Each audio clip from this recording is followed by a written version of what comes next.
जो इनके डैडी होते हैं इन्होंने कैंडी चुरा ली है, you know like it's a village story.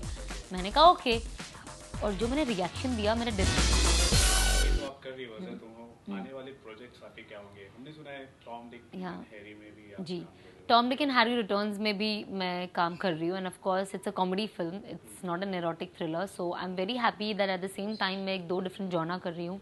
And जब आप दो डिफरेंट जॉनर करते हो तो आई थिंक लोगों का देखने का एक नज़रिया होता है where they can see you in a different perspective, because जब एक फिल्म रिलीज होती है तो लोग आपको उस तरीके से देखने लग जाते हैं। तो आई थिंक जब दो टाइप की फिल्म आप करते हो लोगों को और चीज़ें देखने मिलती है जो शायद वो आपके लिए इमेजिन ना करे।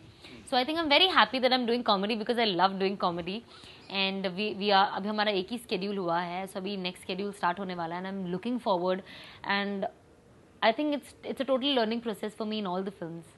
ओके, साउथ फिल्मों में आप काफी नजर आ चुकी हैं। जी। साउथ फिल्मों में काम करना और बॉलीवुड फिल्मों में काम करना दोनों में अंतर क्या है? बहुत बहुत अंतर है। अगर जहाँ तक फिल्म मेकिंग की बात है वो सब सेम है, बट एज एन एक्टर सबसे बड़ा अंतर तो ये है कि लैंग्वेज नहीं आती है, मुझे तो बिल्कुल नहीं आती है, ना मैंने सीखने की कोशिश की। तो मुझे बहुत प्रेशर और बहुत मुझे लगता था मैं एग्जॉस्ट हो जाती थी, मेरा हेमोग्लोबिन कम हो गया था साउथ में, बिकॉज मुझे ऐसा लगा ओ माय गॉड, एक तो खुद के डायलॉग्स याद करो, फिर अगर ग्रुप का सीन हो तो सबका लास्ट वर्ड याद रखो, फिर आप सीन पहले ही समझ जाओ और जैसे लोग एक्टिंग करना शुरू कर दे आप ओवर एक्टिंग करना शुरू कर दो। हाँ वो यू नो बिकॉज वहाँ की एक्टिंग थोड़ी लाउड है साउथ की, तो मैं वहाँ रहकर इतनी लाउड हो गई कि मुझे सेटल होने के लिए बहुत टाइम लगा बॉम्बे वापस आने के बाद। बॉलीवुड में आती है फिर अरे टोटल, और मुझे लाउड बोलो तो इतना लाउड करती हूँ मैं, क्योंकि जब मैंने साउथ में एक्टिंग की थी एक फिल्म के लिए, तो एक फिल्म में मेरे डायरेक्टर ने आके मुझे कहा कि सना आपको शॉक का रिएक्शन देना, बिकॉज जो इनके डैडी होते हैं इन्होंने कैंडी चुरा ली है, you know like it's a village story. मैंने कहा ओके, और जो मैंने रिएक्शन दिया मेरे डायरेक्टर कट बोल के मेरे पास आके बोला सना बॉम्ब ब्लास्ट का रिएक्शन नहीं चाहिए, उसने सिर्फ 1 रुपए की कैंडी चोरी करी है, प्लीज इसे 80% डाउन कर। मैंने कहा okay sir. So I think ये मेरा सबसे फनी सीन रहा है वेयर डायरेक्टर थॉट कि मैंने बॉम्ब ब्लास्ट का रिएक्शन दिया है कैंडी चुराने पे। So that shows how dedicated I was in giving all loud reactions. Okay, आपकी डैडी जो है जी साउथ जी केरला से बिलोंग जी करते हैं, क्या ये भी एक रीजन था साउथ फिल्मों की तरफ आपका रुझान? नो नो नेवर नेवर, ऐसे कुछ तो मेरी मॉम भी बॉम्बे से, तो वो रीज़न नहीं था बॉलीवुड आने का। बट आई थिंक मैंने एक्टिंग और मॉडलिंग शुरू करी थी एक ऐसे ही ऑनेस्टली टाइम पास के लिए, टू बी ऑनेस्ट, और वो टाइम पास कब मेरा पैशन बन गया और रियलाइज़ हुआ कि शायद मैं इसी के लिए बनी हूँ, जैसे कहते हैं ना very filmy dialogue, but I always thought I was meant for acting because that's all I can do and that's all what I know. Sir if I am not mistaken, आपने साउथ की एक film की थी जो the dirty picture से जी inspired थी, जी और उसमें आपने लीड जी स्मिता जी का आपने रोल जी प्ले किया था, जी। तो वो आपके लिए क्या था, कितना खास था वो? Honestly, And did you learn something from I Vidya learnt a Balan? lot. I think not from Vidya Balan because this film was totally different. जहाँ पे Dirty Picture में it was all about her TV life and little about her personal life. जो मैंने की थी it was only about her personal life. How that poor girl was treated by the one she loved. How her life was. आप believe नहीं करोगे और ना ही मैं एग्जैजरेट करके बोल रही हूँ. I have cried, not on the set.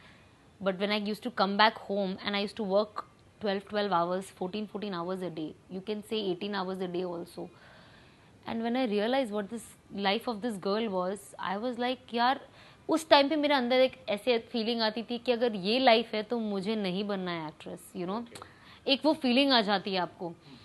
Very sad life that girl had, and जब लोग कहते हैं ना अरे कितनी हॉट कितनी desirable, imagine silk, everybody wanted silk and what was a life, so you feel जो और लोग आज मैं हमेशा इसलिए लोगों को कहती हूँ कि जब आप किसी को पर्दे पे देखो उसे जज मत करो, क्योंकि वो लोग इतने ऑपोजिट होते हैं और आप जितने अच्छे क्यूट लोगों को देखते हैं वो बहुत ऑपोजिट होते हैं।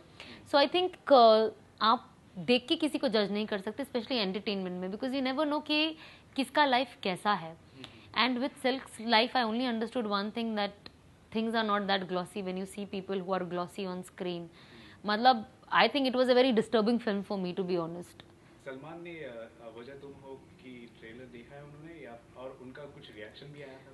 No, he is very subtle in such reactions. So he's very subtle. So I don't know, but Sohail definitely has said nice, very good, loved your promo. So I think that's very important that people appreciate. And I don't think हर किसी का appreciation in words आता है. कुछ लोग they appreciate. कुछ लोगों को कुछ जॉना पसंद नहीं, which is fine. You know, you can't बोलो कि नहीं आपको ये पसंद करना ही है. But I'm sure, you know, Salman is the one who got me into the industry in terms of films. So I'm sure it feels proud when whoever you have introduced they are working. और एक mentor को क्या चाहिए? Okay, आखिर में आपसे जानना चाहूँगा, दर्शकों के लिए आप जरा विश कर दीजिए, वो क्यों ये फिल्म देखने आए सिनेमाघरों में टिकट खरीदने के लिए? मैं सिर्फ यही कहूँगी, जो हर फिल्म प्रॉमिस करती है, बट मैं 100% दावे के साथ कहूँगी कि जितने भी व्यूअर्स ये फिल्म देखने आएंगे उनका पूरा पैसा वसूल होगा, because the film is such a good thriller. It's definitely a concept जो कोई ऑडियंस ने पहले कभी नहीं देखा होगा, you know, at least in Bollywood. So I really want people to come watch it, and there are so many people who've given me so much of love post Bigg Boss. So please come and watch it for that. And जैसे लोगों ने trailer को इतना प्यार दिया है, please उतना ही प्यार पिक्चर को दीजिए. एंड फॉर मी वजह तुम हो is my life, you know, so please come and watch it. Thank you so much, Sana. आपसे बात करके बहुत अच्छा लगा. You're fully sorted person. I'm totally sorted person. And I wish you all the best. Thank you. Future works. Thank you.